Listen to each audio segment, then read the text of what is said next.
On a winter evening in December 1861, Osborne House fell unnaturally silent as servants closed the door to Prince Albert's bedroom for the final time. Outside, the Isle of Wight winds rattled bare trees, while Queen Victoria stood rigid beside a bed, still warm from her husband's body. That night, she ordered nothing moved. His nightshirt remained folded. His shaving water was refreshed each dawn. For the next 40 years, a dead man's routine governed an empire. But the real question is not how Albert died. It is how a queen chose to live beside his absence. The marriage that promised escape. Before grief defined her reign, Victoria believed marriage would save her from the loneliness of absolute power. She was 18 when she became queen. 18 years old, and suddenly the most powerful woman in the world. The palace felt cavernous. Ministers twice her age studied her for weakness. Every word she spoke became law. Every mistake became public.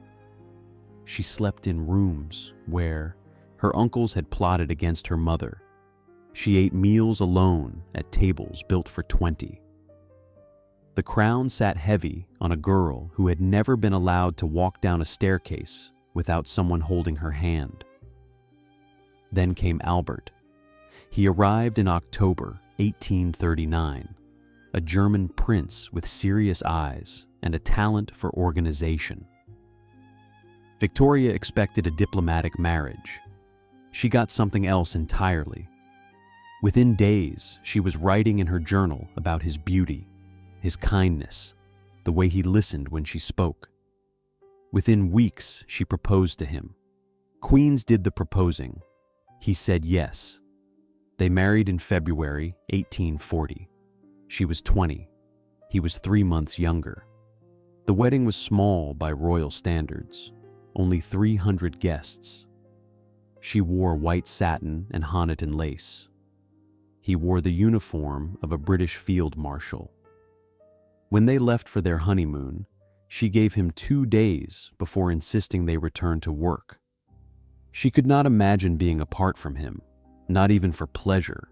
Albert became what Victoria had never possessed, a partner. He read her documents. He drafted her letters. He calmed her temper when ministers frustrated her. He turned the chaotic machinery of court into something efficient. Where she was emotional, he was rational. Where she was spontaneous, he was methodical. She adored him for it. But the palace remained a prison. Every room belonged to the state. Every corridor crawled with courtiers. Their children, 9 eventually, grew up surrounded by protocol. Victoria wanted something else. She wanted a place where she could be a wife instead of a queen, a mother instead of a monarch, a woman instead of an institution. Albert understood. He always understood. In 1845, they bought land on the Isle of Wight, 845 acres overlooking the Solent. The existing house was too small, too old, too public. Albert designed a replacement. He drew the plans himself. He chose the Italianate style. He specified the dimensions. He selected the stone. Osborne House would be theirs, not the government's, not Parliament's, theirs. Construction began in 1845. The house rose slowly, pale stone and tall windows, terraces that caught the southern light, rooms scaled for family, not ceremony. When they moved in during 1846, the paint was still wet. Victoria called it paradise. Albert called it control. Here, he could create the life he imagined, orderly, productive, moral. He planted the gardens himself. He installed the latest technologies. He established routines. Breakfast at 9, lunch at 2, dinner at 8:30. The clocks ran perfectly. The servants knew their duties. The children learned their lessons. Everything functioned. Victoria watched him work, and felt safe. For the first time since childhood, she felt safe. Osborne became the place where she did not have to perform. She could walk the beach without crowds. She could eat without courtiers watching. She could sit beside Albert in the evening and simply exist. The house was modest by royal standards, only 100 rooms. But those rooms belonged to them. She never wanted to leave. Albert designed even the smallest details. The nursery wing where children could be noisy, the private beach where they could swim, the Swiss cottage where the young princes and princesses learned to cook and garden. He wanted them to understand work, to value simplicity, to remember that royalty was duty, not privilege. Victoria let him shape their world. She trusted his judgment more than her own. When he suggested a daily routine, she followed it. When he recommended reading material, she read it. When he reorganized her correspondence system, she thanked him. She had spent her childhood controlled by others. With Albert, control felt like care. The house grew with them. New wings, new gardens, new technologies. By the early 1850s, Osborne functioned like clockwork. Albert had succeeded. He had built a sanctuary where a queen could be human. Victoria believed it would last forever. She believed many things would last forever. Building a private world in plain sight Osborne House was never meant to impress the empire, only to hide a marriage from it. The architecture announced this from the first stone. Where Windsor Castle towered with medieval weight and Buckingham Palace sprawled with state rooms, Osborne sat low and light. The Italianate style was deliberate. Albert had visited Italy. He remembered villas where families lived within beauty, not beneath it. He wanted that for Victoria, for their children, for himself. Thomas Cubitt built what Albert designed. Cubitt was London's leading builder. He had constructed Belgrave Square. He understood both grandeur and restraint. Albert gave him precise instructions. The main house would be 3 stories. The pavilion wing for the family, the household wing for staff and functions, connected but separate, together but distinct. The numbers revealed the scale. The pavilion contained 23 main rooms. The household held 68. The stables housed 40 horses. The gardens covered 40 acres of formal design.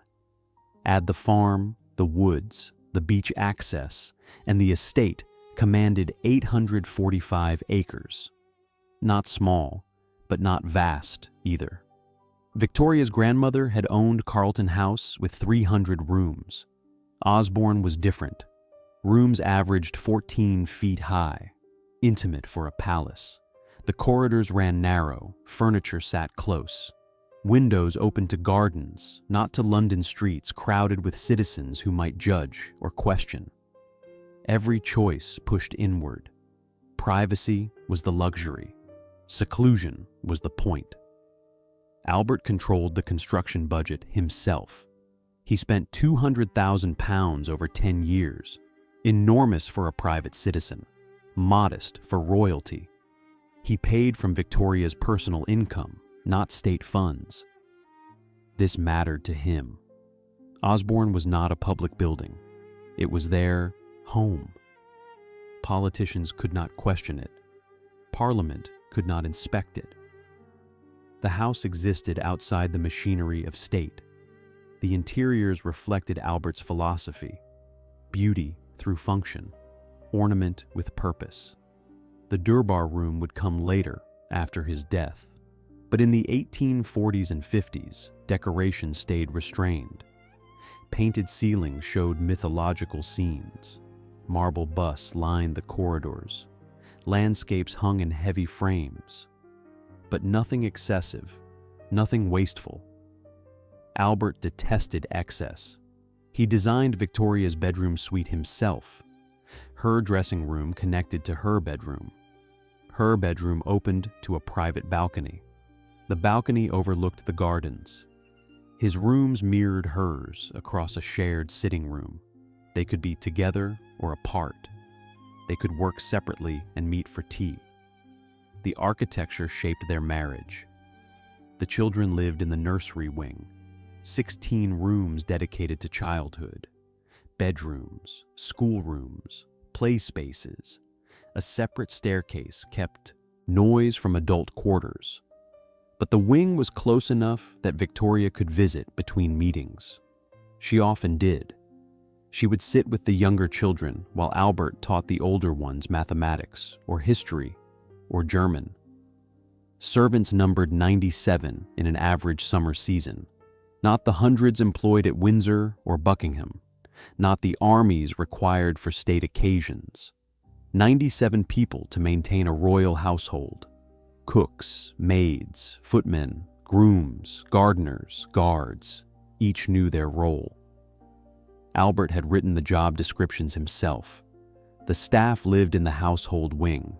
Their quarters were plain but comfortable, better than most Victorian service positions. Albert insisted on this. He believed in fair treatment, not from sentiment, from efficiency. Content workers performed better. This was logic. This was order. The kitchen sat in the basement of the household wing. 5 coal-fired ranges, ice rooms for preservation, sculleries for washing. Food traveled through, corridors to reach the dining room. It arrived warm. Albert had calculated the distance, tested the timing, adjusted the routes. He left nothing to chance. Water came from island wells. Albert had tested the quality. The house had flush toilets, modern plumbing, central heating in public rooms, gas lighting throughout. Every technology available to mid-Victorian wealth Albert installed, but discreetly. Pipes hid behind walls, radiators tucked beneath furniture. Technology served. It did not display. The gardens descended in terraces toward the sea. Albert designed them in the Italian style. Formal beds, gravel paths, stone balustrades, fountains that caught afternoon light. He planted rare trees. He created vistas. He measured sightlines. From Victoria's balcony, the view stretched to the Solent. Ships passed in the distance, small, remote, no threat. The Swiss cottage sat separate from the main house. Albert built it in 1853, a miniature chalet transported from Switzerland. Here, the royal children learned practical skills. The princes chopped wood. The princesses cooked meals. Each child had a garden plot. They grew vegetables. They sold them to their father at market prices. Albert kept accounts. He wanted them to understand value, to respect work, to fear idleness. The private beach became family theater. Victoria and Albert swam in a wooden bathing machine rolled into the surf. The children built sandcastles. They collected shells. They played without ceremony. Osborne was the only place this happened, the only place where a queen could forget her crown. By 1858, the house was complete. Every room finished, every system functioning. Albert stood on the terrace one evening and declared it perfect. Victoria agreed. She had never been happier, never felt more secure. The world outside remained loud and demanding. But Osborne stayed quiet. Osborne stayed theirs. Albert had built exactly what he promised. A refuge, a fortress, a world complete unto itself. And for 13 years, it worked. The dream at its fullest hour. By the late 1850s, Osborne functioned exactly as Albert imagined, efficient, orderly, and alive. The routines had settled into rhythm. Breakfast arrived at 9 precisely. The family gathered in the dining room. Victoria sat at the head, Albert beside her. Children ranged by age down both sides. Conversation followed rules, no interruptions, no complaints. Questions were encouraged if intelligent. Gossip was forbidden. Meals lasted 30 minutes, never longer. Time was not wasted at Osborne. After breakfast, Albert worked. His study overlooked the gardens, papers covered his desk, letters from ministers, plans for reforms, designs for model housing. Albert believed in improvement, in progress, in solving problems through rational thought. He wrote reports on military organization. He sketched layouts for workers' cottages. He calculated budgets for public works. The Great Exhibition of 1851 had been his idea, his triumph. He had proven that Britain could lead the world through industry and innovation. Victoria worked beside him, not in the same room. Propriety forbade that. But in her sitting room adjacent, she read dispatches. She signed documents. She wrote letters to ministers in her own hand. Albert had trained her to work this way. Before him, she had been impulsive, emotional. She had trusted the wrong advisors. He taught her to think before acting, to question before deciding. She was a better queen because of him. She knew this. Everyone knew this. Lunch at 2. Another family meal, less formal than breakfast. The children could speak more freely. Albert might quiz them on their lessons. History, languages, mathematics. He was a demanding teacher. He expected mastery. Mistakes were corrected immediately. Laziness was punished with disappointed silence. The children learned to fear his disappointment more than anger. Afternoons belonged to the estate. Albert walked the gardens daily. He inspected the greenhouses. He reviewed the farm accounts. He met with groundskeepers and gardeners. He knew every tree, every path, every expense. The head gardener kept detailed records, costs, yields, improvements. Albert reviewed them weekly. Nothing escaped his attention. Victoria often joined him. They walked arm in arm through the terraces. She talked. He listened. She shared her frustrations with ministers who resisted reform, with courtiers who clung to tradition, with her own family who never seemed satisfied. Albert soothed her. He always soothed her. His calm balanced her storm. The children had their own routines: morning lessons, afternoon exercise, evening music or reading. The older boys, Albert Edward and Alfred, studied with tutors. Their father demanded excellence, especially from Albert Edward, the heir, the Prince of Wales, the future king. Albert saw the boy's weaknesses, his laziness, his preference for pleasure over duty. It worried him. It frustrated him. He pushed harder. The princesses learned languages and arts. Victoria Adelaide, the Princess Royal, was brilliant. Albert adored her. She understood his ideals. She shared his love of knowledge. The younger princesses, Alice, Helena, Louise, were still children, still manageable, still innocent of the weight that would fall on them. Evenings at Osborne were quiet. The family gathered in the drawing room. Victoria played piano, poorly but with enthusiasm. Albert accompanied her on violin. The children sang, German songs mostly, Albert's native language. He wanted them to remember their heritage, to value their German cousins, to understand that England was not the only civilization. Dinner at 8:30, the final formal meal. 4 courses, nothing excessive. Albert disapproved of gluttony. He ate sparingly himself. Meat, vegetables, simple preparations. Victoria followed his example. She had gained weight after her pregnancies. Albert gently encouraged restraint. She obeyed. She always obeyed when he framed it as care. After dinner, Albert read aloud. Shakespeare, Milton, German philosophy. His voice filled the room. Victoria sat with needlework in her lap, barely working, mostly listening. These were the hours she loved most, the house quiet, the children calm. Albert's presence solid and sure beside her. Nothing could touch them here.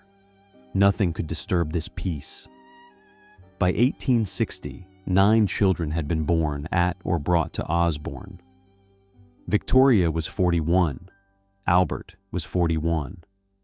They had been married 20 years of partnership, of building, of creating this exact life in this exact place.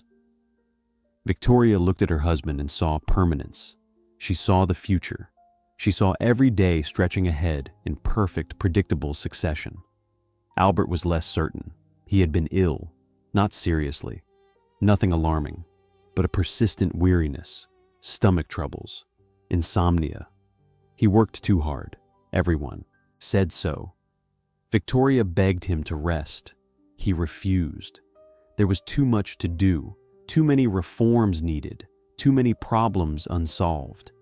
He could rest later, when things were finished, when systems were perfected, when his sons were properly educated, when England had learned everything he had to teach. There was always something unfinished. In December 1861, the family traveled to Windsor Castle. A brief trip, official business. They planned to return to Osborne for Christmas. Albert loved Christmas at Osborne. The tree he would decorate himself, the gifts he would distribute, the quiet celebration far from London's noise. They never returned together. On December 9th, Albert collapsed. Fever, chills, confusion. The doctors diagnosed typhoid, a disease of bad water and poor sanitation. Cruel irony. Albert had spent years improving public health, installing proper sewers, designing clean water systems, and still, somehow, the disease found him. Victoria nursed him personally. She sat beside his bed. She held his hand. She whispered reassurances. He would recover. He always recovered. He was strong. He was only 42. 42 was not old. Men survived typhoid. Men recovered. But on December 14th, 1861, at 10:50 in the evening, Prince Albert died. Victoria screamed, a sound that echoed through stone corridors, a sound servants would remember 40 years later. She threw herself across his body. She had to be pulled away. She had to be carried from the room. She could not stand, could not speak, could not comprehend the fact that had just shattered her world. Albert was gone, and Osborne House, that perfect machine he had built, stopped moving. The night the house froze, Albert's death did not shatter Osborne. It stopped at mid-breath. The body remained in the bed for 3 days. This was custom. Mourning required time, but the room itself was sealed. Victoria's orders. No one entered except by her permission. She visited twice, daily, morning and evening. She stood beside the bed where her husband's corpse lay rigid beneath linen sheets. She did not cry during these visits. Crying was for private moments. Here she was witnessing, recording, memorizing every detail before the funeral forced her to release him. The funeral took place at Windsor. Royal protocol, public obligation. Victoria wore black. She would wear black for the rest of her life. 40 years of unrelieved mourning dress. But the burial did not end her vigil. Burial was just moving the body. It changed nothing about presence. She returned to Osborne in January 1862, 6 weeks after Albert's death. She returned alone. No children, no court, just servants who met her at the door and understood without being told that everything had changed. Her first act was to visit his bedroom, the room where he had last stayed healthy, the room he had occupied during their final summer together. She opened the door. The curtains were drawn. The air was cold. His shaving kit sat on the dresser, his hairbrush, his clothes in the wardrobe, his desk with papers exactly as he had left them. She ordered nothing touched. Then she ordered something added, a routine. Every morning, a valet would enter Albert's bedroom. He would fill the wash basin with hot water. He would lay out fresh towels. He would place the shaving soap and brush in their proper positions. He would arrange Albert's clothes on the chair, shirt, waistcoat, trousers, as if Albert would rise and dress, as if death were merely an extended absence, as if routine could summon him back. Every evening, the same valet would return. He would empty the wash basin. He would collect the unused towels. He would fold the clothes and return them to the wardrobe. He would close the curtains. He would leave the room exactly as Albert would have left it after retiring. This ritual began in January 1862. It continued for 40 years. The valet's name was recorded in household accounts. William. No surname survives.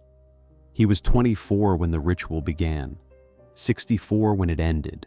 He performed this task twice daily, 730 days per year, 29,200 days total. Each day, he carried hot water to a dead man's room. Each day, he prepared clothes no one would wear. Each day, he maintained a fiction that everyone in the house understood was fiction. He never questioned the order. Questioning was not permitted. Victoria was queen. Her word was law. If she demanded that her husband's morning routine continue forever, then it continued. William's feelings on the matter were irrelevant. He had a job. He performed it. That was service. But William was not alone in this. The household staff numbered 97 people in 1861. By 1863, it had dropped to 71. Not because Victoria dismissed anyone, because people quit, because working in a house that mourned was different from working in a house that lived. The atmosphere changed. The silence pressed down. Laughter was forbidden. Music ceased. The children no longer ran in corridors. When they visited their mother, they came quietly and left quickly. Those who remained learned the new rules. No loud voices, no bright colors, no jokes, no casual conversation. The house was now a temple, a shrine, a monument to absence. They were not servants. They were priests maintaining a sacred space. Albert's rooms became the holy of holies, his bedroom, his dressing room, his study. Victoria locked them. She kept the keys. She visited daily, sometimes twice daily. She would sit in his study and read his papers. She would stand in his dressing room and touch his coats. She would lie on his bed and breathe the air that no longer smelled like him. The sitting room they had shared was rearranged. Victoria moved a sofa to face Albert's empty chair. She sat there in the evenings. She sat across from nothing and spoke to it. Servants, passing in the corridor, would hear her voice. One-sided conversations, questions without answers, long pauses where she waited for replies that never came. Some servants reported strange sounds. Footsteps in Albert's room when no one was inside. The creak of floorboards, the rustle of papers. These reports spread among the staff. They developed explanations. The house was old. Wood expanded and contracted. Drafts moved through sealed rooms. Mice nested in walls. Or perhaps Albert's ghost walked. Perhaps he remained because Victoria demanded it. The rational explanations were probably correct. The house was not old, barely 15 years, but it was large. Sounds traveled oddly through corridors. Imagination supplied what ears could not interpret. Grief made people see patterns, made them hear meaning in random noise. The staff were not superstitious. They were exhausted. They were sad. They were living inside someone else's breakdown. Victoria's orders grew more specific. The washstand in Albert's room must have water at precisely 8 o'clock. Not 7:59, not 8:01, 8 exactly. The towels must be folded in thirds. The soap must be placed on the left side of the basin. His nightshirt must be laid out at 9 in the evening, never earlier, never later. Precision mattered. Routine mattered. If they performed the ritual correctly, perhaps something would shift. Perhaps the universe would notice and correct this error. She commissioned a life-sized marble statue of Albert. It stood in her bedroom.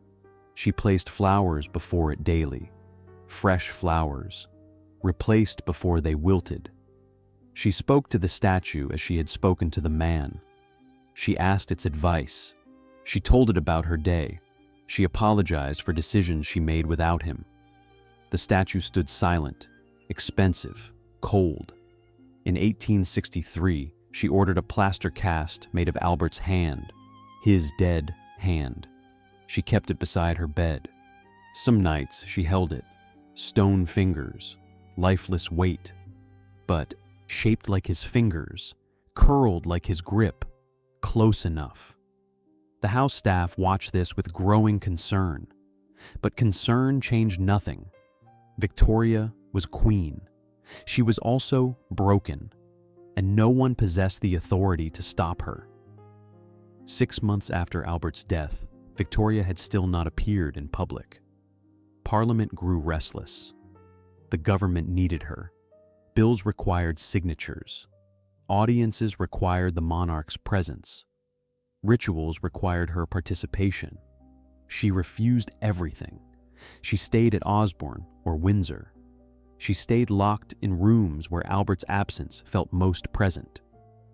Prime Minister Palmerston sent letters, then ministers, then delegations. Victoria saw no one. She sent replies through her secretary. She was in mourning. The empire must understand. The empire must wait. Her husband was dead. Nothing else mattered. By 1864, political crisis loomed. Questions of succession, discussions of regency, whispers that the Queen had lost her mind, that grief had destroyed her capacity to rule, that Britain needed a functional monarch, not a widow who spoke to statues. Victoria heard these whispers. She ignored them. What did they understand? What did any of them understand about loss?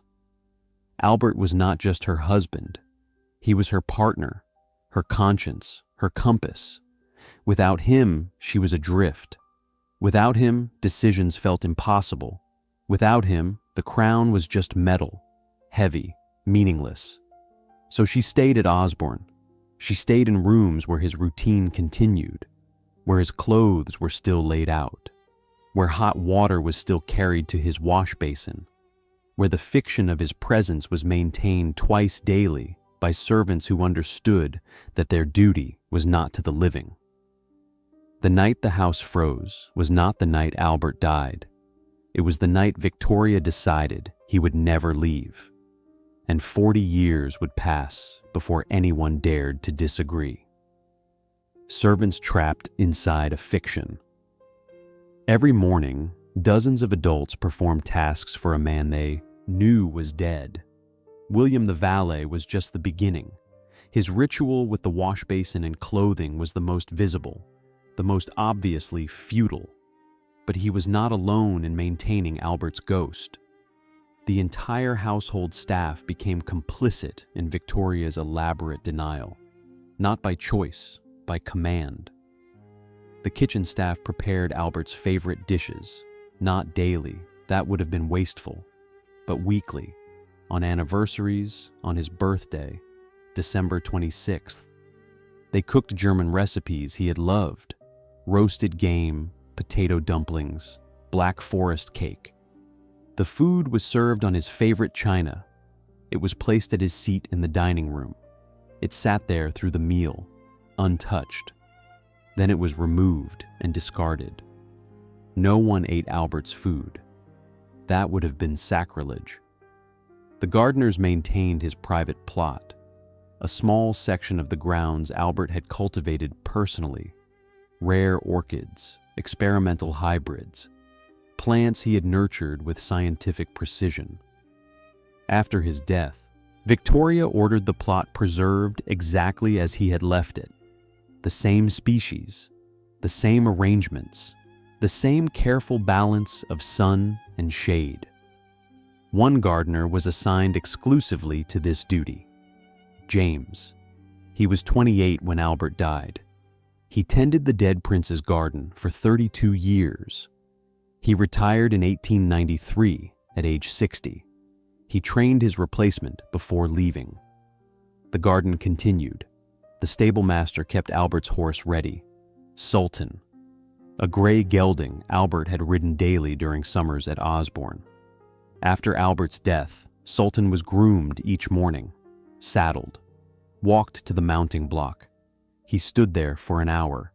Then he was unsaddled and returned to his stall. For 3 years, this happened, until Sultan died of old age in 1864. Victoria attended the horse's burial. She wept harder than she had at some human funerals. Albert's office remained operational. His desk was dusted daily. His papers were organized in the filing system had created. His pens were filled with ink. His blotting paper was replaced weekly. His correspondence was still delivered there. Letters addressed to Prince Albert arrived for years, some from foreign dignitaries who had not heard of his death, some from citizens who refused to believe it. The letters were opened by Victoria's secretary. They were read, they were filed, they were never answered.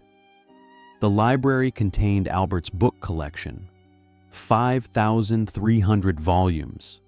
He had cataloged them himself using a numbering system he had designed. After his death, Victoria forbade anyone from borrowing his books. They sat on shelves, unread, untouched, slowly yellowing. The leather bindings dried. The pages grew brittle. Preservation required use, but use required disturbing his order, so the books died slowly in their perfect arrangement. Victoria's own routines bent around Albert's absence. She woke at 7. She spent an hour in her bedroom with his marble statue. She spoke to it. She asked what she should wear, what she should prioritize, what she should do about political crises that Albert would have solved instantly. The statue stood silent. She interpreted the silence as wisdom, as trust, as permission to do whatever felt right. At 9, she visited Albert's bedroom. She watched William perform the ritual. She inspected the water temperature, the towel placement, the clothes selection. She corrected mistakes, not angrily, sadly, as if William's errors wounded Albert, as if a poorly folded shirt was violence against a ghost. She worked in her sitting room through the morning, but she kept Albert's study door open. She needed to see the space, needed to know it was still his, still waiting for him to return and solve everything that was breaking in his absence. Lunch at 2. Still. Forever. The family gathered when they visited, but Albert's chair remained empty. His place was set. Food was served. It sat untouched while everyone else ate. Conversation was muted. No one laughed at Albert's empty chair. Afternoons, Victoria walked the gardens. Alone now, Albert was not beside her. No one replaced him. She followed the paths they had walked together. She stopped at views they had admired. She spoke to him, out loud, as if he walked invisible beside her. Gardeners pruning nearby would hear her voice. They learned to ignore it. Madness was only madness when you did not have the power to enforce it. Tea at 5. Albert had insisted on this. British custom, civilized routine. Victoria maintained it, rigidly. Tea was served in the drawing room. She sat in her chair. Albert's chair across from her remained empty. The tea service included his cup, his saucer, his favorite blend, Earl Grey. It was poured, it grew cold, it was removed. Evenings she returned to his rooms. She sat in his study. She read his papers for the 1000th time. His handwriting was so precise, so clear, so utterly him. She traced the letters with her finger. She tried to remember his voice, the exact pitch, the exact rhythm. It was already fading. This terrified her more than anything, that she might forget, that he might disappear even from memory. Dinner at 8:30. The family attended when they were in residence, but they visited rarely. Osborne was not home. It was a mausoleum. Their mother was not a mother. She was a priestess. They came out of duty. They left as quickly as politeness permitted. At night, Victoria slept in her bed with Albert's plaster hand beside her. Some nights she held it. Some nights she placed it against her face. Stone cold, perfectly shaped. Not comfort exactly, but connection. Proof he had been real. Proof his fingers had once been warm. The household staff numbered 71 people by 1865. 71 people maintaining a house for one living occupant and one dead man who required more attention than the living. They worked 12-hour days, sometimes longer. They earned wages between 15 and 40 pounds per year depending on position, less than they could earn in London. But Osborne was royal service, prestigious. Even when it was insane, they were not allowed to discuss the rituals, not with each other, not with family, not with anyone. Silence was required. Loyalty was assumed. Those who could not maintain the fiction were dismissed quietly. Those who remained learned to separate their thoughts from their actions, to perform absurdity with straight faces, to bow to empty chairs and fill wash basins for ghosts and accept that this was their life now. Some of them pitied Victoria. Most did not. Pity required equality. She was queen. She was employer. She was the person who controlled their wages and their housing and their future references. They could not afford pity. They offered obedience instead.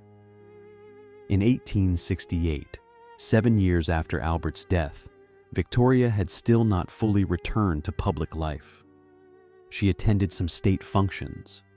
She signed necessary documents, but she refused to live in London, refused to hold court, refused to perform the social duties that monarchy required. She stayed at Osborne or Windsor. She stayed where Albert's presence was maintained. Parliament grew openly hostile. Newspapers published cartoons, Victoria the Recluse, Victoria the widow who forgot she was queen. Some MPs proposed reducing her income. Others suggested forcing her abdication in favor of Albert Edward, her son, the Prince of Wales, the heir, the future king, the disappointing boy who still preferred pleasure to duty. Victoria read these attacks. She dismissed them. What did they understand? What did Parliament know about love, about partnership, about the howling void that opened when your other half disappeared? They wanted her to forget, to move on, to pretend Albert's death was normal loss, acceptable loss, something that happened to everyone and therefore mattered to no one. But it was not normal. He was not replaceable, and she would not pretend otherwise. So the rituals continued. William carried hot water to Albert's room. James tended Albert's garden. Victoria spoke to Albert's statue and held Albert's plaster hand and visited Albert's bedroom twice daily to ensure his clothes were properly laid out. The house remained frozen. The staff remained trapped. And everyone slowly accepted that this was permanent, that Victoria would never release her husband, that they would maintain his ghost until she joined him in death. Some of the servants were young when they entered service. They would be old when they left. They would spend their entire adult lives pretending a dead prince still required fresh shaving water and folded nightshirts and a perfectly made bed. History would call this devotion. The servants called it employment, and they carried the hot water anyway. When grief replaced governance. As Osborne turned inward, the empire felt the absence. By 1869, Victoria had been in mourning for 8 years. 8 years of black dresses and sealed rooms and rituals that honored the dead more than the living. 8 years of absence from the political and social stage that monarchy required. The empire was growing impatient. The empire was growing angry. Britain in the late 1860s was changing rapidly. Industrial power was expanding. Colonial holdings were multiplying. International diplomacy was growing more complex. The government needed a visible monarch, needed royal presence at state dinners and military reviews and parliamentary openings, needed the symbolic weight that only a crown could provide. Victoria provided none of this. She signed papers her ministers sent. She read reports her secretaries summarized. But she refused to leave her sanctuaries, refused to perform the ceremonial duties that were not just tradition, but political necessity. In her mind, Albert had handled the real work. Her role had been to love him and support him and follow his guidance. Without him, she had no compass. Without him, governance felt like pretending. Parliament's patience expired. In 1870, MPs openly debated the cost of monarchy. Victoria received an annual income of £385,000 from the government, enormous wealth, more than any private citizen could dream of. And what did the nation receive in return? A widow who hid in country estates, a queen who refused to reign. Newspapers joined the attack. The Times published editorials questioning Victoria's fitness to rule. Smaller papers were harsher. Some called for abdication. Some suggested the monarchy itself was obsolete. Why maintain an expensive figurehead who refused to appear in public? Why pay a queen who acted like a private citizen, grieving a private loss? Victoria read every criticism. Each one reinforced her isolation. They did not understand. They would never understand. Albert was not just her husband. He was the partner who had made her reign successful. Her early years as queen had been chaotic, emotional, mistake-prone. Albert had brought order. Albert had brought wisdom. He had read every document she signed. He had drafted most of her official correspondence. He had advised her on ministerial appointments, foreign policy, military strategy. Without him, she was drowning. So she refused to drown publicly. She refused to pretend competence she no longer felt. Better to remain absent than to expose her inadequacy. Better to preserve Albert's memory at Osborne than to fail his legacy in London.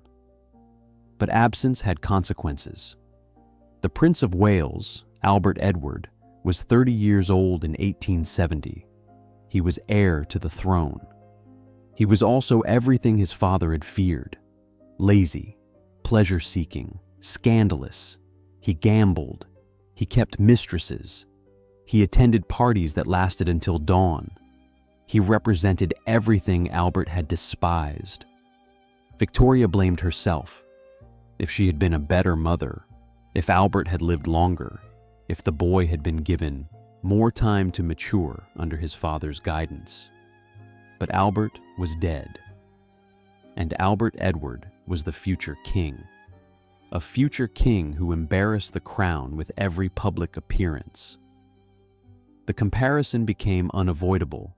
Victoria mourned her perfect husband, while her imperfect son demonstrated daily what monarchy would become without Albert's influence. The press made this explicit. Articles contrasted Albert's dignity with Albert Edward's debauchery. Cartoons showed the widow queen clutching the past, while her son debased the future. Victoria's solution was to keep Albert Edward away from real power. She refused to share government documents with him, refused to involve him in decision-making, refused to prepare him for the role he would inevitably inherit. If he was unworthy, she would not make him more so by pretending otherwise. If he disappointed her, she would not pretend he did not. This created a constitutional problem. Britain needed a functioning head of state. Victoria was technically functioning. She signed what needed signing. She met with ministers when absolutely necessary, but she was not present, not engaged, not performing the visible role that monarchy required in a constitutional system, and she was preventing her heir from learning that role. By 1871, 10 years after Albert's death, political crisis was real. MPs debated bills to reduce royal funding, to strip royal authority, to formalize what was already true, that the monarch was ceremonial, not operational. Victoria had always resisted this reduction. Albert had taught her that monarchy mattered, that royal guidance shaped policy, that the crown was not just symbol, but substance. But she could not fight for royal authority while refusing to exercise it. She could not demand political relevance while hiding from political duty. She was trapped by her own grief, trapped by her loyalty to a dead man's memory, trapped by the fact that she had built her entire identity around partnership, and partnership was no longer possible. At Osborne, the rituals continued unchanged. William carried hot water to Albert's room. James tended Albert's garden. Victoria spoke to Albert's statue and visited Albert's study and held Albert's plaster hand. The house remained frozen in 1861. Time passed outside. Time stopped inside. Her children begged her to engage, to return to London, to resume normal royal duties. Princess Alice wrote long letters explaining the political danger. Prince Alfred visited and argued that her absence damaged the institution she claimed to serve. The younger children, still dependent, said nothing. They knew better than to challenge their mother's grief. Victoria heard their concerns. She dismissed them. They were young. They had not lost what she had lost. They had not spent 20 years in perfect partnership only to have it ripped away. They had not experienced the daily erasure of companionship. The emptiness of decisions made alone. The silence of rooms that used to hold conversation. What they called duty, she called betrayal. To move on was to forget. To forget was to lose Albert a second time. She would not do it. She would rather lose the crown. This was not empty threat. By 1872, 11 years after Albert's death, serious discussions occurred in Parliament about regency, about declaring Victoria incapable, about transferring power to Albert Edward, or establishing a council to govern in her name. The British Constitution was vague on mechanisms for removing a living monarch, but Victoria's behavior was forcing constitutional innovation. She was saved by coincidence. In December 1871, Albert Edward contracted typhoid, the same disease that had killed his father. He grew desperately ill. The same doctors who had failed Albert now attended his son. The same symptoms, the same progression, the same possibility of death. Victoria rushed to his bedside, not from love, from terror, from the realization that she might lose him too, that her son, disappointing as he was still her son, still Albert's son, still a link to the man she mourned. Albert Edward survived, the crisis passed, and in its wake, public sympathy shifted. The Queen had nearly lost another family member. The Queen had suffered enough. Calls for abdication quieted. Demands for her return to public life softened. Victoria interpreted this as permission to continue. She returned to Osborne. She returned to her rituals. She had attended her son's sickbed. She had performed maternal duty. That was enough. That was all anyone could reasonably expect. But it was not enough. It was never enough. The empire needed more than a grieving widow. It needed a monarch. And Victoria was giving them only half of one. The half that signed documents and maintained appearances. Not the half that engaged, that led. That represented Britain to itself and to the world. Albert would have understood this. Albert would have explained why duty required sacrifice, why personal grief could not override public responsibility, why monarchy was burden as much as privilege. But Albert was dead, and without his guidance, Victoria chose preservation over transformation, chose memory over future, chose to be the widow of Prince Albert rather than the Queen of England. The empire adjusted. Ministers learned to work around her. Parliament learned to function without royal engagement. The constitutional monarchy that Albert had feared became reality not through revolution, but through abandonment. Victoria withdrew from power not because it was taken from her, but because she refused to exercise it without the one person who had made it meaningful. At Osborne, servants carried hot water to empty rooms. Gardeners tended plots for dead princes, and a queen slept beside a plaster cast of the hand she could not hold. Governance was happening, just not here, not anymore. Sleeping beside a locked door, Victoria moved her bed closer to Albert's sealed room, not farther away. In 1873, 12 years after Albert's death, she ordered renovations to her bedroom suite at Osborne. Not extensive changes, just one critical adjustment. Her bed was moved from the center of the room to the wall it shared with Albert's dressing room, the wall that separated her from his preserved space. She wanted proximity, wanted to sleep as close to his absence as architecture allowed. Servants measured the distance, 5 feet from the head of her bed to the locked door that led to Albert's rooms, 5 feet of space. Plaster and lathe and paint, negligible barrier. If she reached out in the night, she could touch the wall, could press her palm against it, could imagine him on the other side. She did this often. Staff reported seeing her stand at the wall in the middle of the night, pressing her ear against it, listening. For what? For footsteps that would never come. For sounds of a presence that could not exist. For proof that he remained, that he waited, that the divide between living and dead was thinner than it seemed. The room itself became a strange hybrid, half bedroom, half shrine.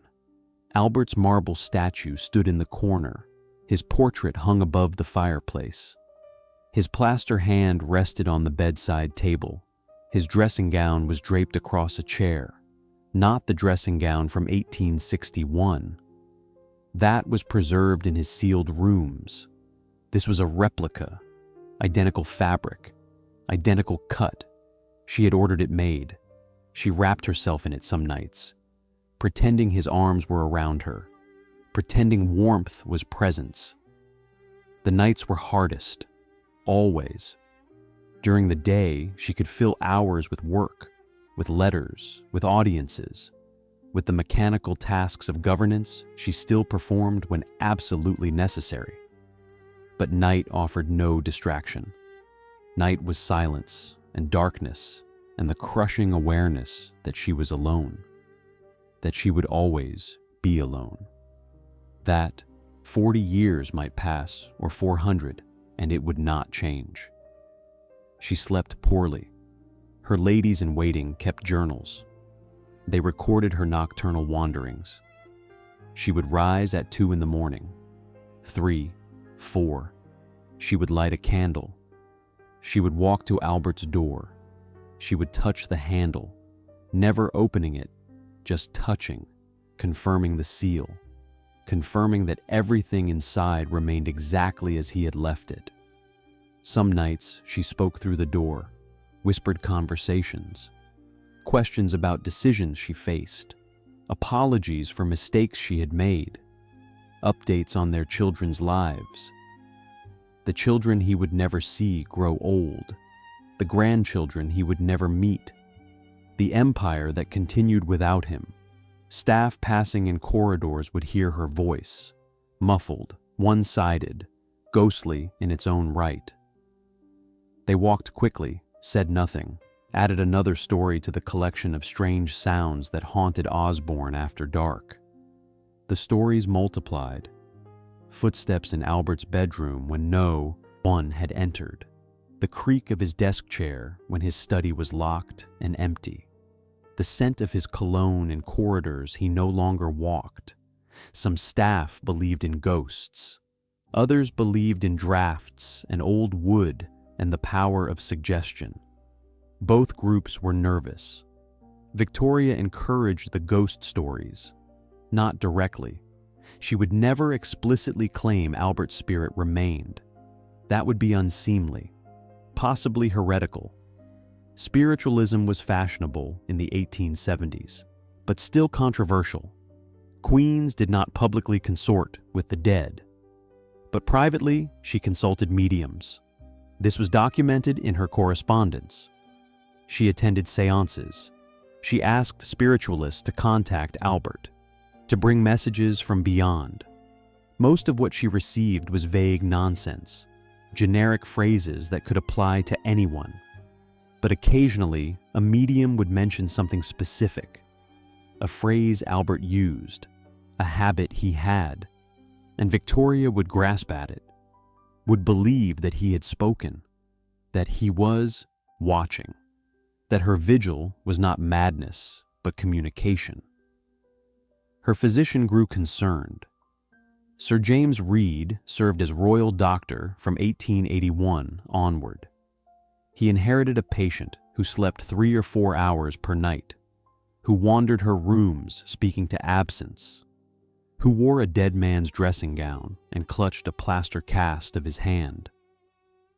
Reed wrote carefully worded letters to Victoria's secretary, suggestions about rest, about routine, about the possibility that prolonged grief might benefit from intervention. Victoria ignored him. She was not ill. She was mourning. There was a difference. Mourning was duty. Mourning was love. Mourning was the only response adequate to the loss of a man like Albert. To suggest she stop was to suggest Albert was not worth eternal grief. And he was. He was worth everything. By 1880, 19 years after Albert's death, Victoria was 61 years old. She had been queen for 43 years. She had been a widow for nearly half of her reign. The Victorian era was named for her, but it was shaped by him, by his reforms, his innovations, his moral standards. Britain in 1880 was still living in the world Albert had built, still using the systems he had designed, still governed by principles he had championed. Victoria understood this. It justified her mourning, proved it was not personal weakness, but historical recognition.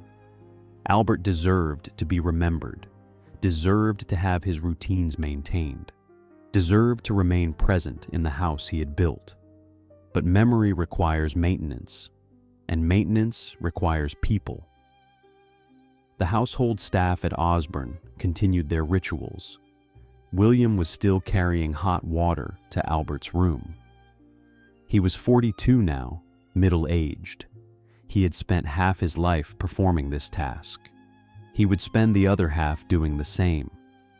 James was still tending Albert's garden, 50 years old, joints stiffening, back aching.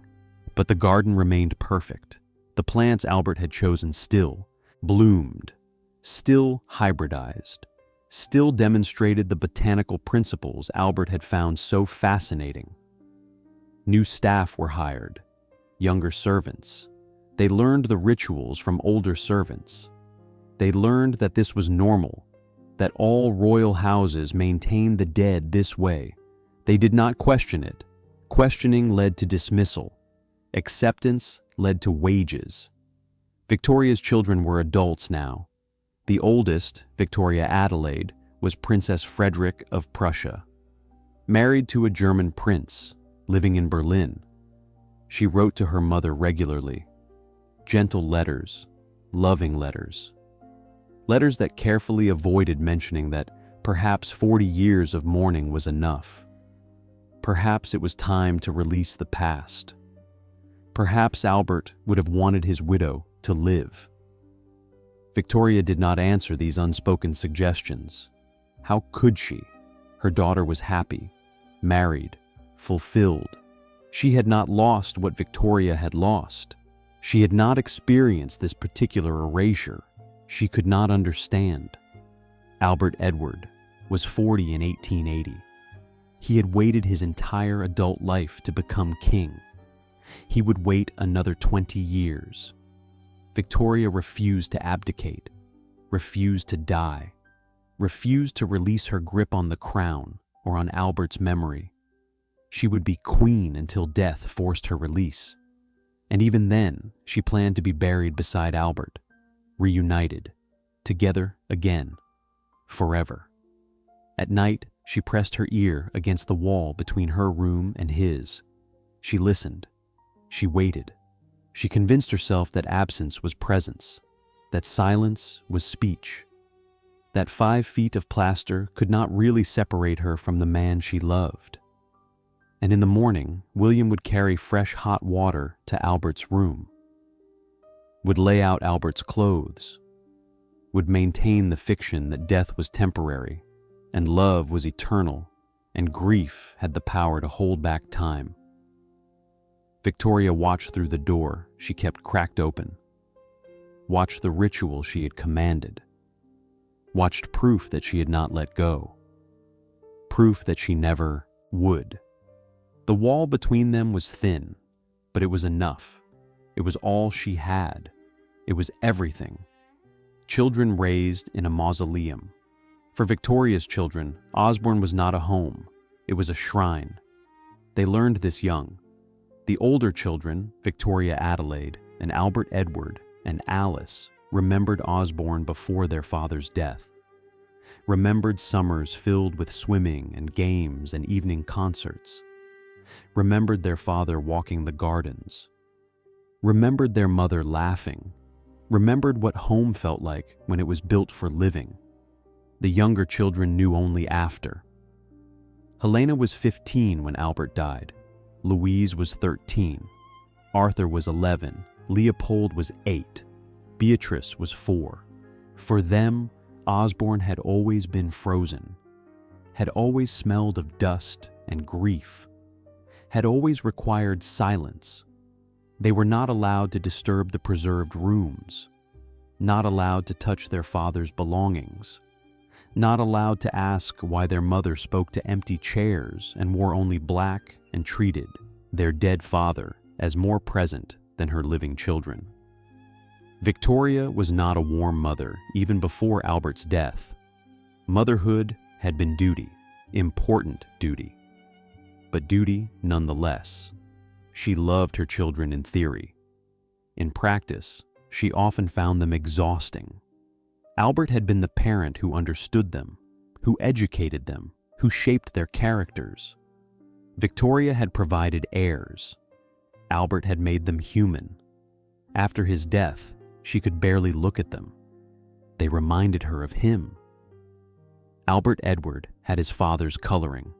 Alice had his intelligence. Leopold had his sensitivity.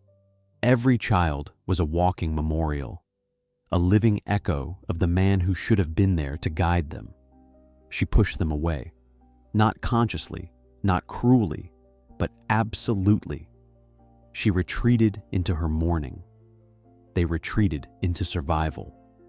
The household became a collection of isolated people living in parallel grief. No one spoke about what they had lost.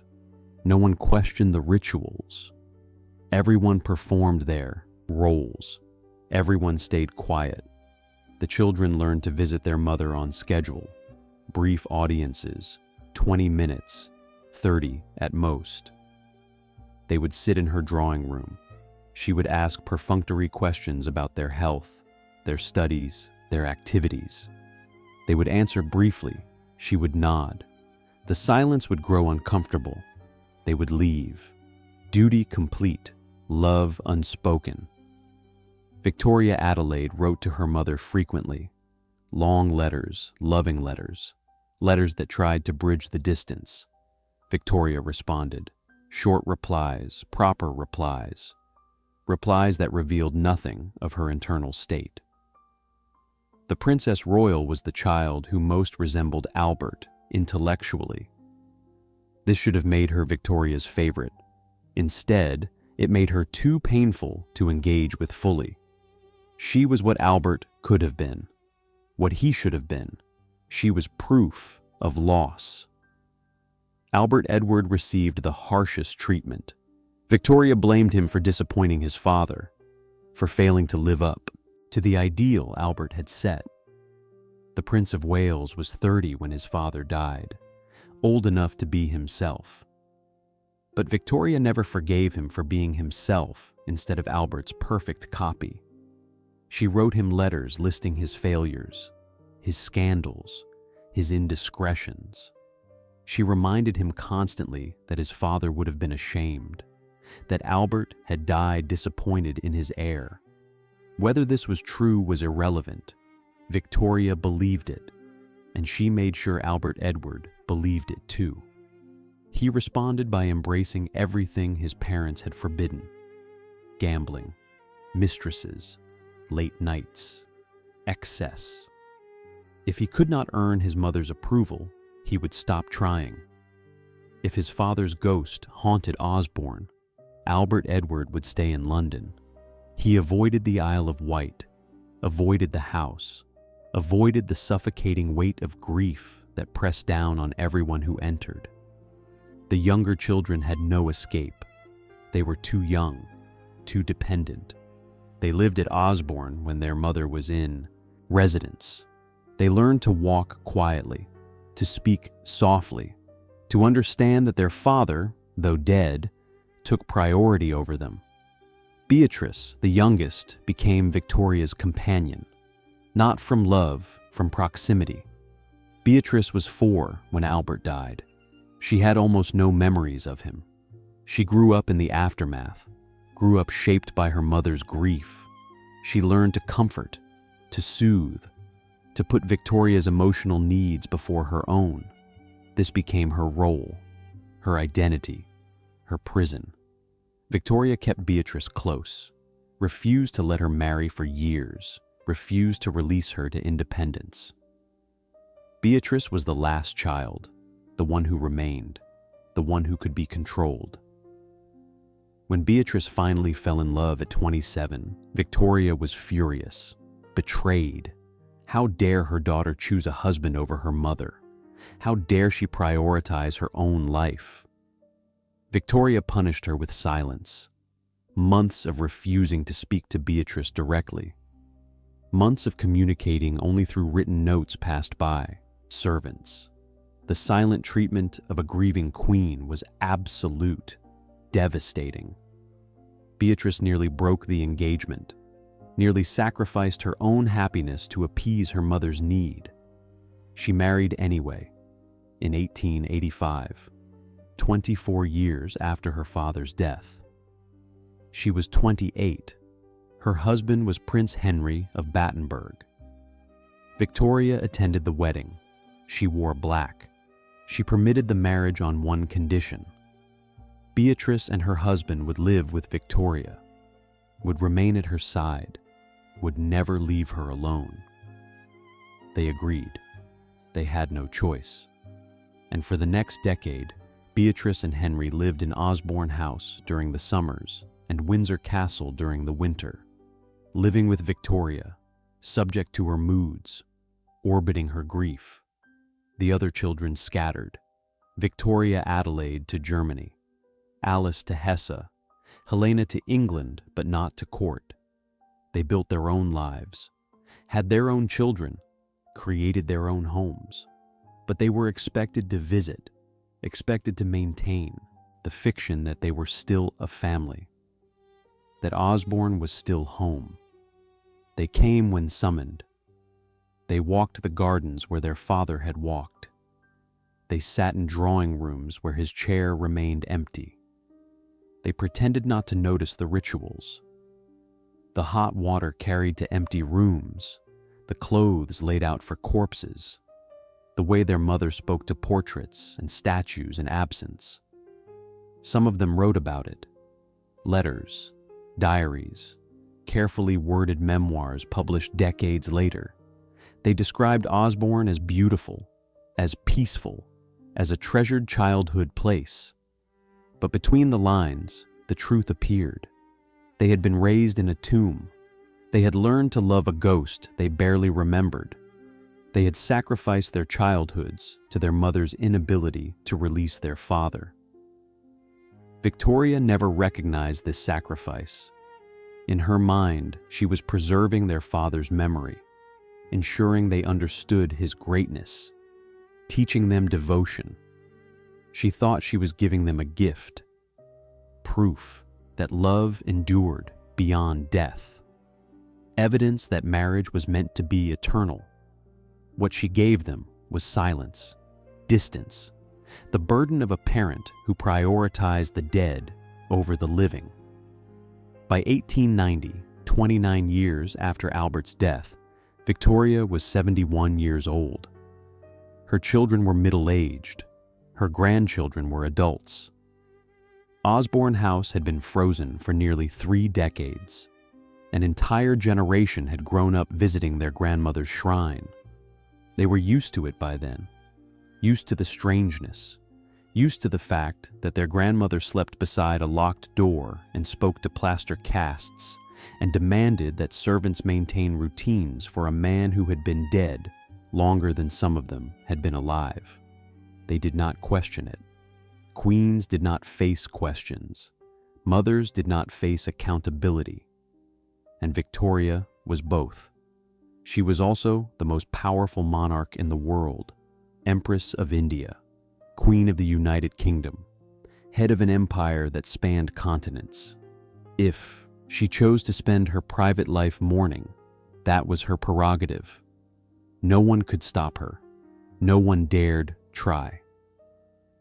The children learned to accept what they could not change, learned to love the parent who could not fully love them back, learned that home was a place you visited but never truly inhabited, a place governed by absence, a place where the dead received more attention than the living. And they waited for their mother to die, waited for permission to finally open the sealed rooms, waited to see what 40 years of preservation had actually preserved. They would wait 11 more years, the final object as she could not release. Even death could not make Victoria let go. In January 1901, Victoria was dying. She knew it. Her doctors knew it. Her family gathered at Osborne House because she had insisted. She would not die in London, would not die at Windsor.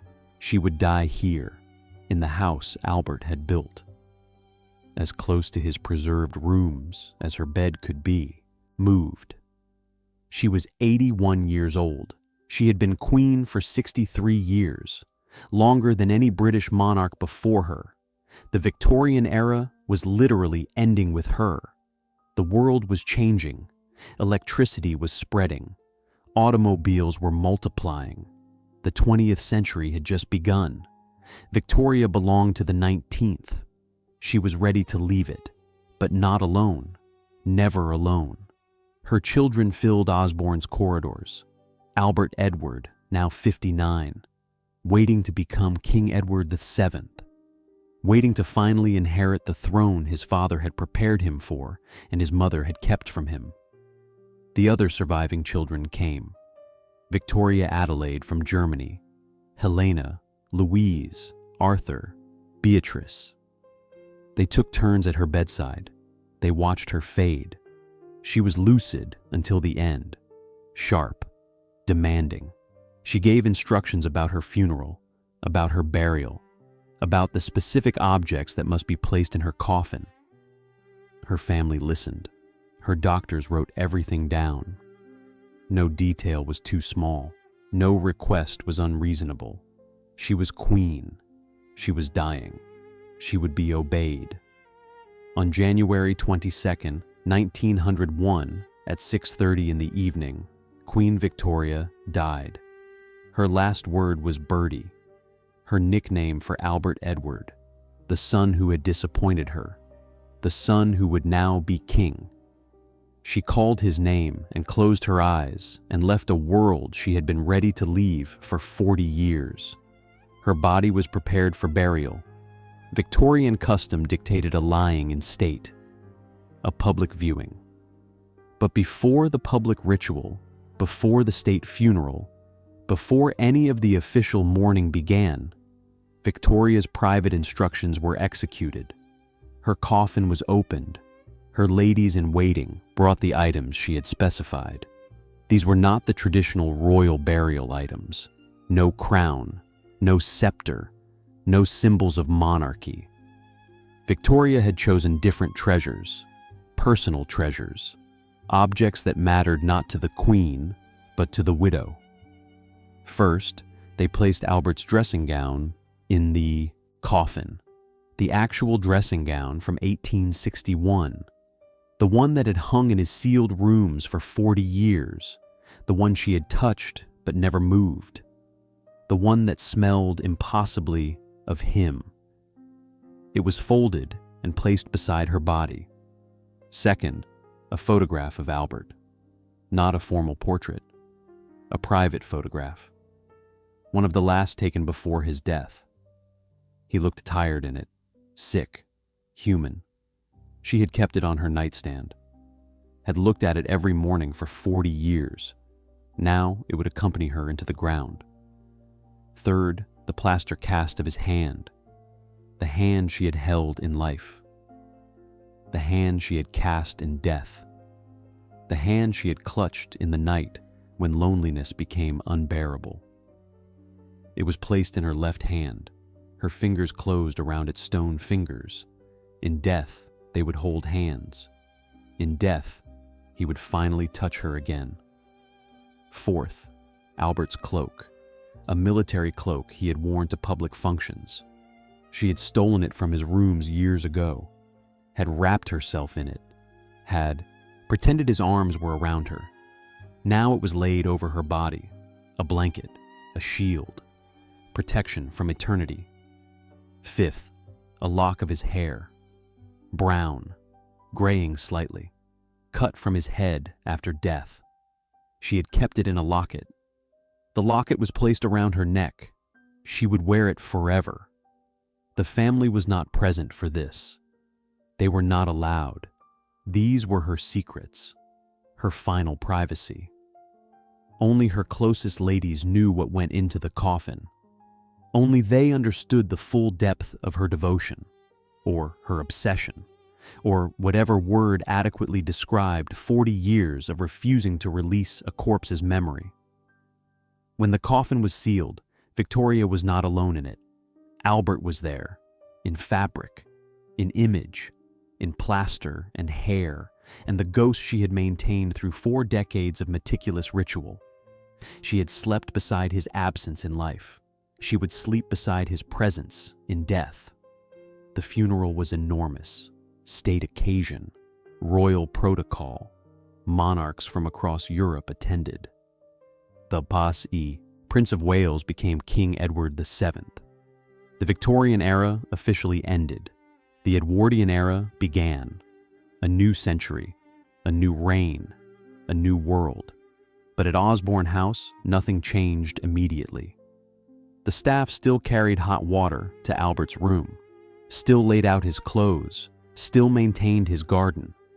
They had not been told to stop. And in the absence of orders, they continued. Ritual had become identity. They did not know how to stop. Albert Edward, now king, visited Osborne 2 weeks after his mother's burial. He walked through the house he had avoided for 40 years. He opened doors his mother had sealed. He entered rooms that had been frozen since 1861. Albert's bedroom looked exactly as he had left it. The bed was made, the curtains were drawn, his nightshirt was folded on the pillow, his shaving kit was arranged on the dresser, his clothes hung in the wardrobe. 40 years had passed, nothing had moved. Edward stood in the doorway and wept. Not from grief, from relief. It was over. The vigil was over. His mother's obsession was over. The house could finally breathe. The staff could finally stop. The dead could finally be dead instead of perpetually dying. He ordered the rituals ended. No more hot water. No more clothes laid out. No more garden tended as if Albert might return to inspect it. The servants obeyed. Some of them cried. They had spent decades maintaining these tasks. The tasks had given their lives structure, meaning, purpose. Without them, what were they? Edward did not empty the rooms, did not sell the furniture, did not erase his father, but he unsealed the spaces, allowed air to circulate, allowed dust to settle naturally, allowed the house to become a house again instead of a temple. His siblings came to Osborne. They walked through their father's rooms. They touched his belongings. They opened his books. They read his papers. They discovered the man their mother had preserved, but also obscured. Albert had been brilliant, dedicated, loving, but he had also been human, flawed, uncertain, complex. Victoria had turned him into a saint, into an ideal, into something no real person could be. In preserving him, she had simplified him, had erased his complications, had created an icon instead of remembering a man. The family found this sad, found it infuriating, found it typical. Their mother had never done anything halfway. Not governance, not marriage, not grief. She had loved Albert, absolutely. She had mourned him, absolutely. She had refused release, absolutely. And now, in death, she had claimed him, absolutely. He was buried at Windsor. She was buried beside him. Finally reunited. Finally together. The separation that had lasted 40 years was over. At Osborne, Edward decided the house's fate. It could not remain private. The cost was too high. The emotional weight was too heavy. But it could not be destroyed. It was too historically significant, too beautiful, too important. He offered it to the nation. Osborne House would become public, a museum, a memorial, not to grief, to history, to the Victorian era, to a queen and her prince who had shaped Britain in ways that were only now becoming clear. The government accepted. Osborne House was transferred to the state. Rooms were open to visitors. Tours were established. The house that had been built for privacy became public spectacle. The rooms that had been sealed for 40 years became tourist attractions. The bed where Victoria had slept beside a locked door became a historical display. People came to see it, came to walk the gardens Albert had designed, came to stand in rooms Victoria had frozen, came to witness the physical evidence of a love that had refused to accept death. Some found it romantic, some found it disturbing. Everyone found it fascinating, because Osborne House was proof that love could become prison, proof that devotion could become obsession, proof that refusing to let go could hollow everything around you until only absence remained. Victoria had meant to preserve Albert. In the end, she had preserved only her grief, and the house that grief had frozen for 40 years. Opening the rooms to air. After 40 years, doors were finally unlocked. The servants who had maintained the rituals were dismissed or reassigned. Not immediately, not cruelly, but systematically. Over the months following Victoria's death, the Osborne household shrank, from 71 staff to 40, then to 25, then to the minimal crew needed to maintain an empty house awaiting its transformation into public property. William, the valet who had carried hot water to Albert's room for 40 years, was pensioned off in 1902. He was 65. He had spent his entire adult life performing a task for a corpse. He received a modest pension, £20 per year, enough to survive, not enough to thrive. He retired to a cottage in Newport. He died in 1908. No one recorded his final thoughts about the decades he spent maintaining a fiction everyone knew was fiction. James, the gardener who had tended Albert's private plot, was kept on briefly. The gardens needed maintenance regardless of their symbolic weight. But in 1903, he too was retired. He was 72. His back was ruined from decades of bending. His hands were gnarled from decades of pruning. He had spent his life preserving plants a dead prince had chosen. The plants continued growing without him. The remaining staff were younger. They had not known Albert. They had not known Osborne before grief. They were hired to maintain a building, not a memory. This was easier, less emotionally complicated. They dusted and polished and kept the rooms ready for the government inspectors who would decide what the house would become. King Edward VII visited Osborne 3 times in 1901. Each visit revealed more about what his mother had preserved.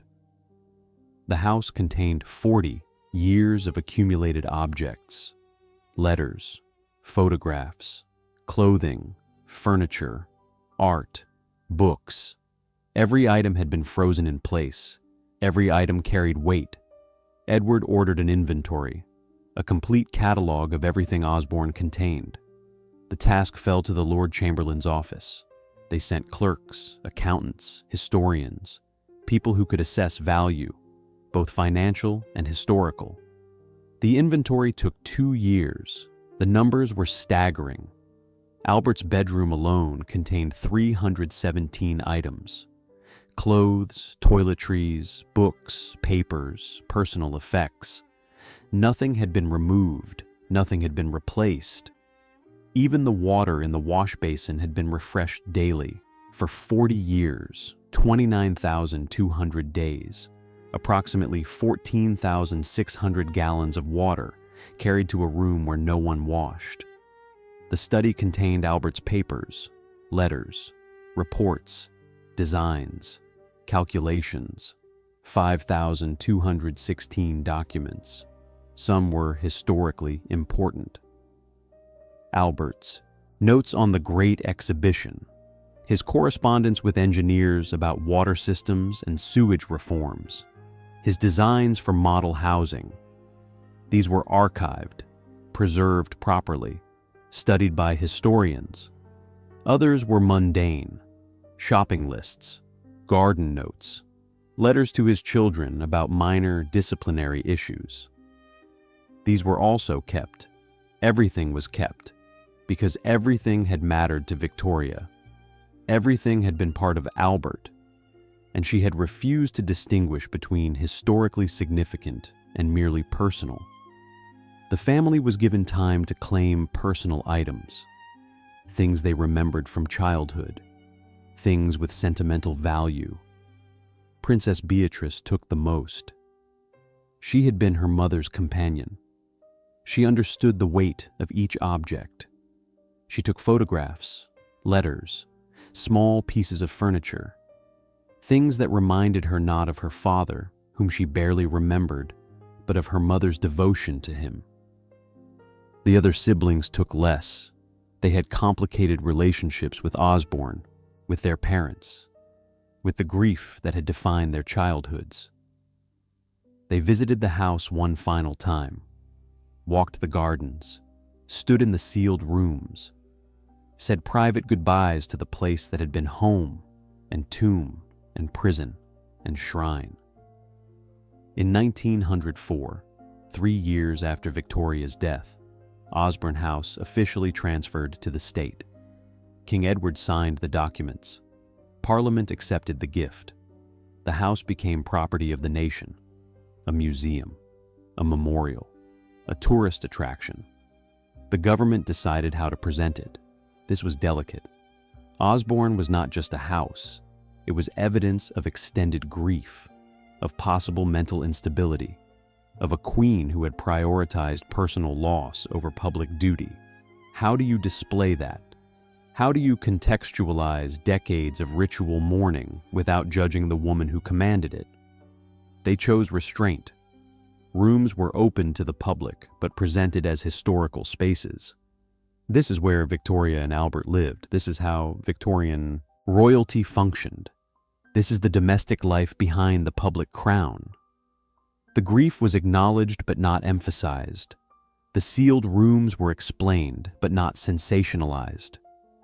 Visitors came slowly at first. Osborne was remote.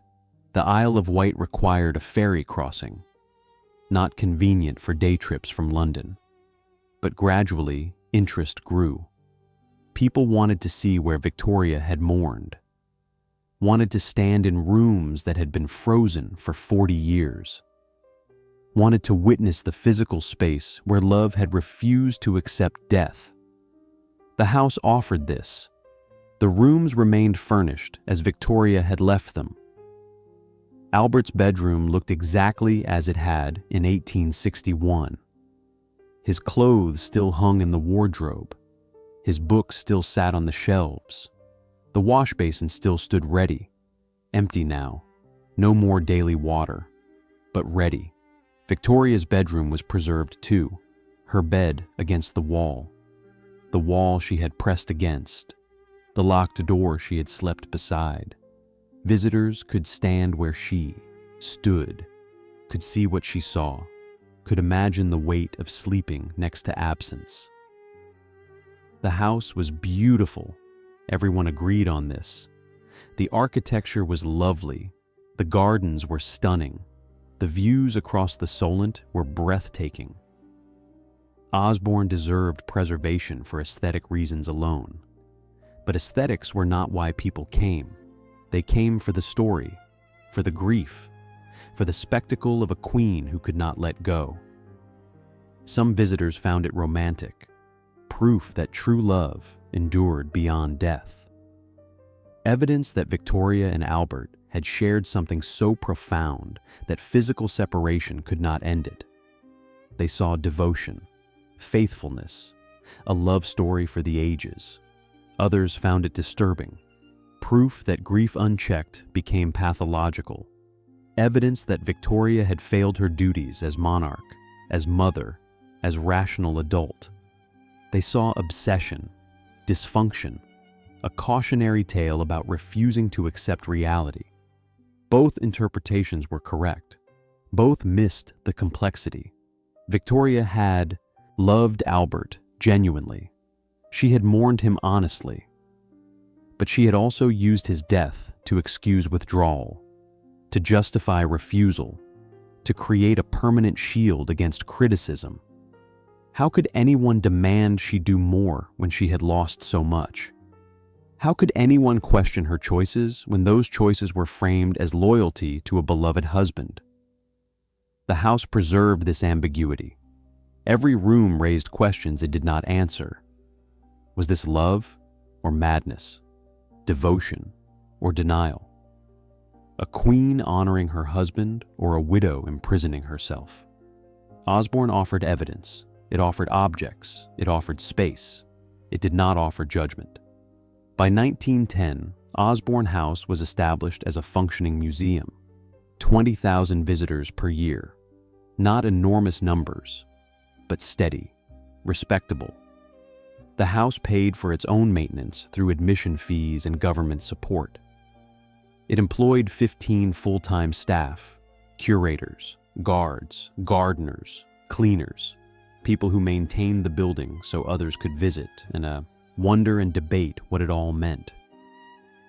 The gardens continued growing. The trees Albert had planted grew taller. The terraces eroded slightly. Stone balustrades needed repair.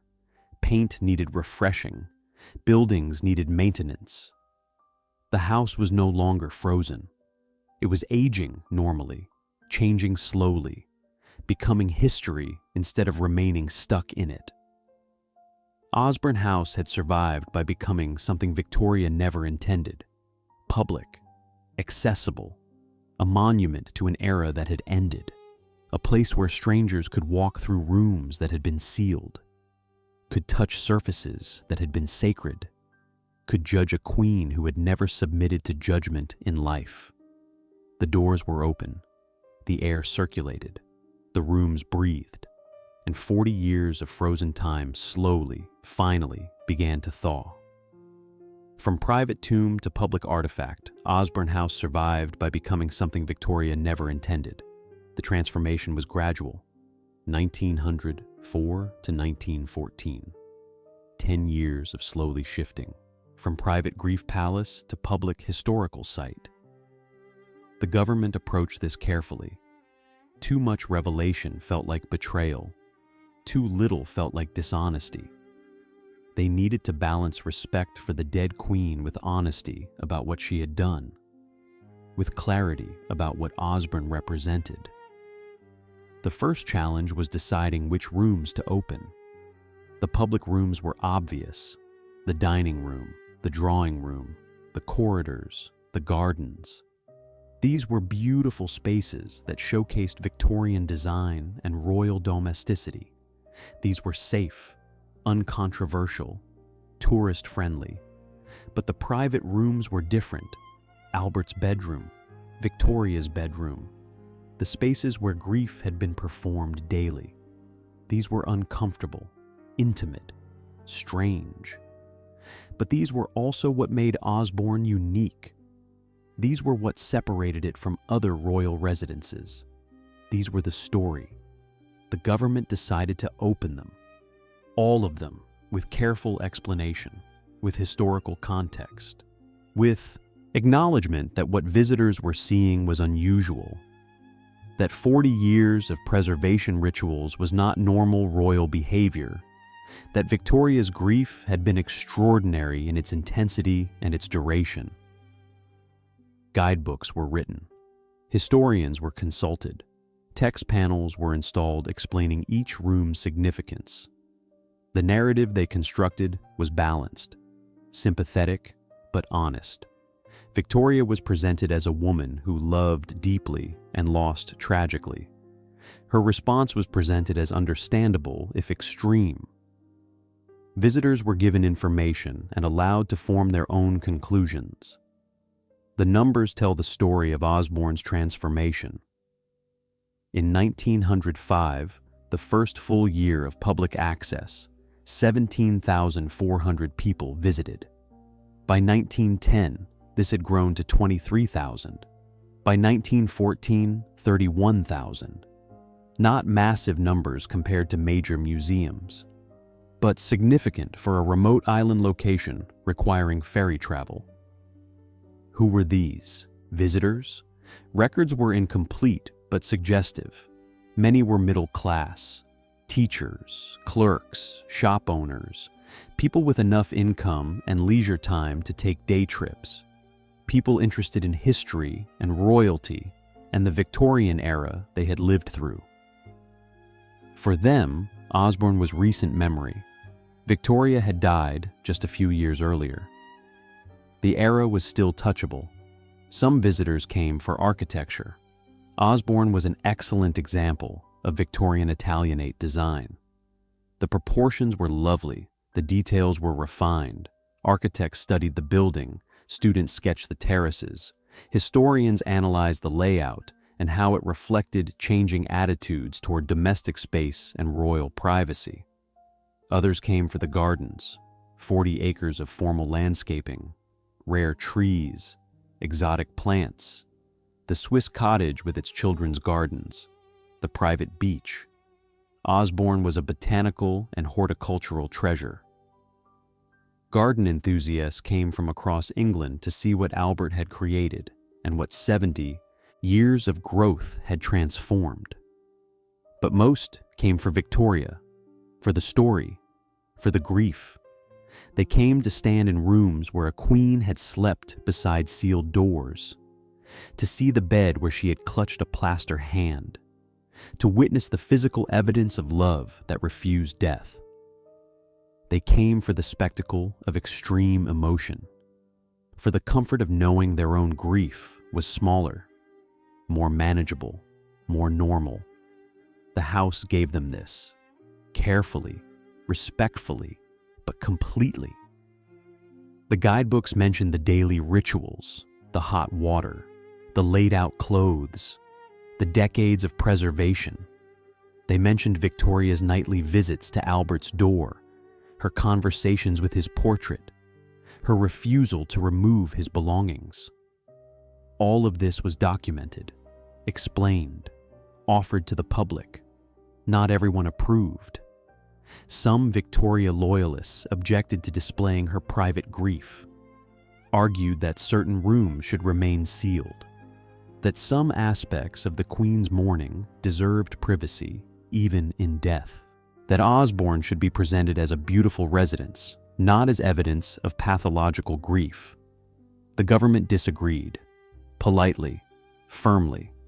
Osborne was historically significant precisely because of Victoria's grief, because of her 40-year vigil, because of the way she turned a house into a mausoleum.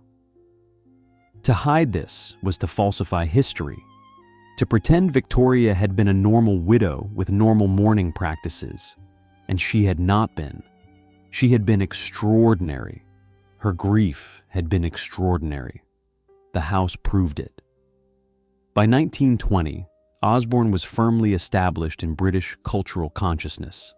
It appeared in newspapers, in magazines, in books about the Victorian era. It was referenced in discussions about royal behavior, about grief, about mental health, about the difference between devotion and obsession. The house also served practical purposes. During World War I, part of Osborne was converted into a naval officers' training school. Young men preparing for war lived in rooms where a queen had mourned her prince. They studied navigation and tactics in corridors where servants had carried hot water to empty rooms. The juxtaposition was striking. Life and death, present and past, future and frozen memory. After the war, the training school remained but was separated from the museum. The public areas were restored. Visitors returned. The numbers climbed.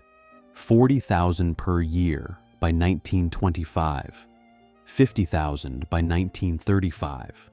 Osborne was becoming iconic, a destination, a symbol of Victorian excess and Victorian sentiment. The staff who maintained the museum in the 1920s and 30s were mostly local, Isle of Wight residents who needed employment. They learned the history, they memorized the guidebook text, they answered visitor questions. They were not personally connected to Victoria or Albert. They had no stake in preserving grief. They were workers maintaining a building that happened to have a strange history. Some of them found the story sad. Others found it fascinating. All of them found it lucrative. Tourism employed people, fed families, supported local businesses.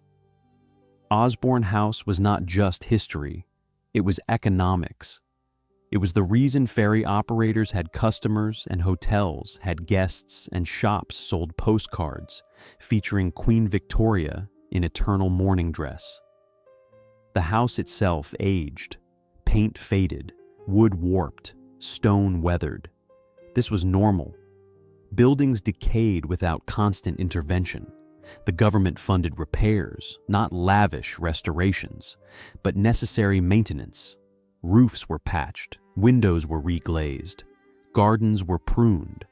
Osborne was preserved, not frozen, preserved, allowed to age gracefully while maintaining its essential character. By the 1950s, Osborne was 50 years removed from Victoria's death. A new generation of visitors arrived, people who had never lived under Victoria's reign, who knew the Victorian era only from books and photographs and stories. For them, Osborne was purely historical, not memory, not recent past, just history. This changed how the house was presented. Less emphasis on sentiment, more emphasis on social history, on class structure, on gender roles, on the machinery of royal household management. Osborne became evidence of how Victorian elites lived, how they employed servants, how they organized domestic space, how they balanced public duty with private life. The grief story remained, but it was contextualized differently, not as romantic tragedy, but as case study, as evidence of Victorian attitudes toward death and mourning, as example of how 19th century culture handled loss. The story stayed the same. The interpretation evolved. By 2000, Osborne House received over 300,000 visitors annually. It was managed by English Heritage, professionally curated, impeccably maintained. The website explained the history. The audio guides narrated the rooms. The gift shop sold replicas and books and postcards. Osborne had become what all successful museums become, a well-oiled operation, a tourist attraction, a source of revenue and employment and local pride. It was no longer a house. It was an institution, a brand, a destination that appeared on Isle of Wight tourism brochures and in British Heritage trail guides. But underneath the professionalization, the strangeness remained. The sealed rooms that had been opened, the rituals that had been performed, the 40 years of refusing to let go. This was still the core story, still what made Osborne unique. Still what drew people across the Solent to stand in rooms where a queen had chosen memory over life. The house had survived by transforming, by accepting public access, by allowing interpretation, by becoming artifact instead of shrine. Victoria would have hated this, would have fought it, would have demanded that Osborne remain private, sealed, sacred, hers and Albert's alone. But Victoria was dead, and the dead do not control how they are remembered. They do not control what becomes of the spaces they sanctified. They do not control the narrative that forms around their choices. Osborne House belonged to history now, to visitors, to interpretations that shifted with each generation. It had escaped Victoria's grief by becoming public property, by allowing air and light and questions and disagreement. The doors stayed open, the rooms stayed visible, and the story of a queen who could not let go became a story everyone could witness and debate and carry with them when they left. What love leaves behind. Osborne House asks whether preservation is devotion or denial. The question has no simple answer. Victoria loved Albert genuinely. This is documented in thousands of letters, in journal entries written across 20 years of marriage, in descriptions from observers who watched them interact.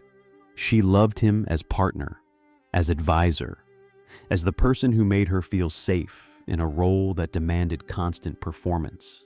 Her love was real, her loss was devastating, but love and obsession are not opposites.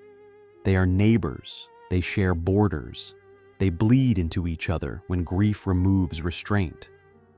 Victoria's 40-year vigil was born from love, but it was sustained by something else, by refusal, by the conviction that letting go meant betrayal, that moving forward meant forgetting, that life without Albert was not worth living fully. This conviction hollowed her. It hollowed her children. It hollowed Osborne House. The building that was designed for joy became a monument to absence. Rooms built for laughter held only silence. Gardens planted for family became stages for solitary grief. Victoria preserved everything except life itself. The cost was measurable. Politically, her withdrawal damaged the monarchy. The late Victorian period saw serious Republican movements in Britain. Intellectuals and activists who questioned why the nation needed an expensive queen who refused to appear in public. Victoria survived these challenges partly through longevity, partly through imperial expansion, partly through luck. But she made monarchy vulnerable. She proved that even ancient institutions could be undermined by one person's refusal to perform their role. Personally, the cost was her children. They grew up in the shadow of a father they barely remembered and a mother who could not see them clearly. Victoria compared them constantly to Albert. They failed the comparison. How could they not? Albert was idealized, perfected, elevated beyond human criticism. Living children with normal flaws could never match a dead saint. Albert Edward bore the worst of this. His mother's contempt shaped his reign. When he finally became king at age 59, he rejected everything Victoria represented. He opened Buckingham Palace to society. He attended parties. He lived publicly. He was everything his parents had condemned. Some historians see this as rebellion, others see it as reaction. Either way, Victoria's grief shaped his kingship by demonstrating what kingship should not be. The other children scattered, built their own lives far from their mother's mourning. Some succeeded, some struggled. All of them carried the weight of a childhood spent orbiting their mother's obsession. They were not traumatized in ways Victorians recognized. They were functional, productive, but they were marked. Their letters and memoirs reveal people who never felt fully seen, fully loved, fully prioritized over a ghost. And then there are the servants, the forgotten casualties. William the valet who carried hot water for 40 years.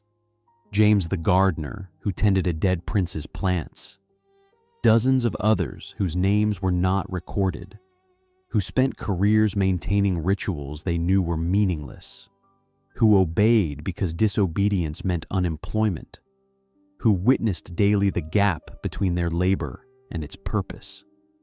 Were they victims, participants, both? They were paid. They agreed to the terms of service. But service to aristocracy in Victorian England was not truly voluntary. Options were limited. Refusing a royal position meant forfeiting prestige and references. Most servants had families to feed, bills to pay, survival to consider. They performed absurd rituals because the alternative was poverty. Their complicity was structural, systemic, not a moral failure but an economic reality. Victoria could command the impossible because she had the power to make people obey. This is what wealth does, what royalty does.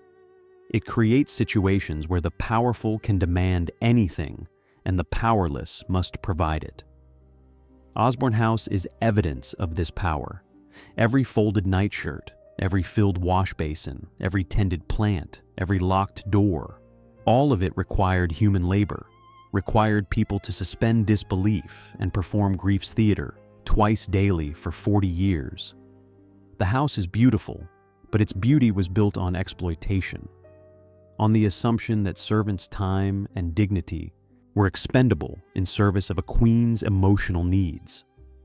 Modern visitors see this differently, depending on their perspective. Some see romance, true love that endured beyond death, a queen who honored her husband despite personal cost. They see Osborne as evidence that real devotion exists, that some loves are so profound they reshape reality around them. Others see dysfunction, mental illness left untreated, a woman with power using that power to enforce her delusion on everyone around her. They see Osborne as warning, as evidence that grief without boundaries becomes destructive, that love unchecked becomes imprisonment. Both views are incomplete. Victoria was not mentally ill in ways Victorians understood mental illness. She was functional, she signed documents, she made decisions, she communicated clearly. But she was also trapped by the belief that her identity was inseparable from Albert, that she was half a person without him, that her value derived from partnership. This belief was partly cultural. Victorian marriage ideology emphasized unity, man and wife becoming one flesh, one mind, one purpose. For Victoria and Albert, this ideology was intensified by royalty. They were not just spouses, they were co-rulers, co-reformers, co-creators of the Victorian moral standard. Their marriage was public project as much as private bond. When Albert died, Victoria lost her collaborator, but she also lost her framework. The ideology that had sustained her marriage now demanded eternal mourning.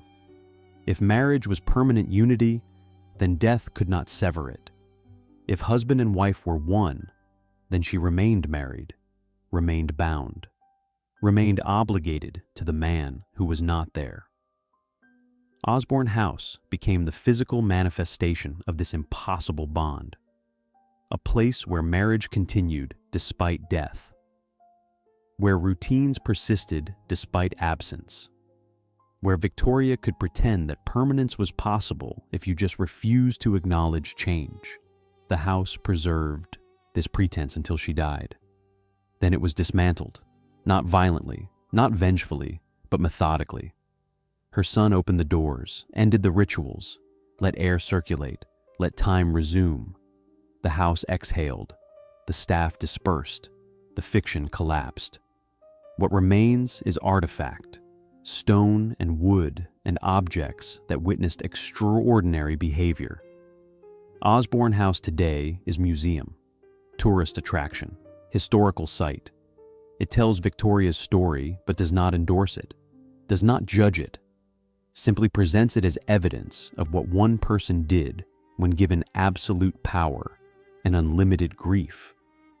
Visitors stand in Albert's bedroom and wonder what they would do, how they would handle similar loss, whether they could let go, or whether they too would seal the doors and maintain the routines and sleep beside absence for 40 years. The house asks this question without offering answers. It presents choices, consequences, the physical space where love became cage. The legacy is complicated because Victoria was complicated. She was devoted wife and absent mother, grieving widow and withdrawn monarch, loving partner and demanding employer. She contained multitudes. Her choices contained contradictions. Osborne House reflects all of this. The building itself is beautiful. This cannot be denied. The architecture is refined. The gardens are stunning. The views are breathtaking. Albert designed something lovely, something that deserved to be lived in fully, to be filled with laughter and children and the normal chaos of family life. Victoria turned it into something else, something quieter, stranger, more controlled. She made it perfect, and perfection is another word for death. Perfect things do not change, do not grow, do not adapt. They freeze, they preserve, they resist time until time forces its way through anyway. Osborne House today is not frozen. It ages normally. Paint peels, wood warps, visitors touch surfaces and leave fingerprints. Children run through gardens Albert designed for careful contemplation. People laugh in rooms where laughter was forbidden for 40 years. The house lives because it was released from Victoria's grip.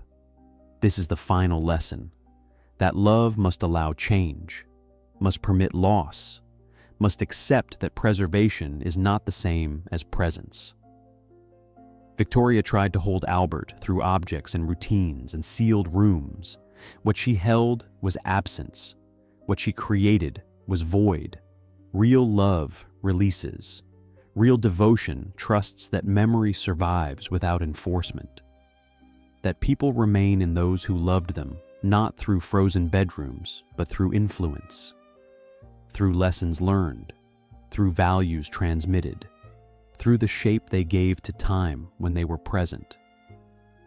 Albert shaped Victoria's reign, shaped Britain's reforms, shaped an era's moral standards. He did this while alive. His death did not erase these contributions, did not require 40 years of ritual to prove they mattered. They mattered because they changed things, because they lasted in policy and architecture and social attitude. Victoria understood this intellectually, but she could not accept it emotionally.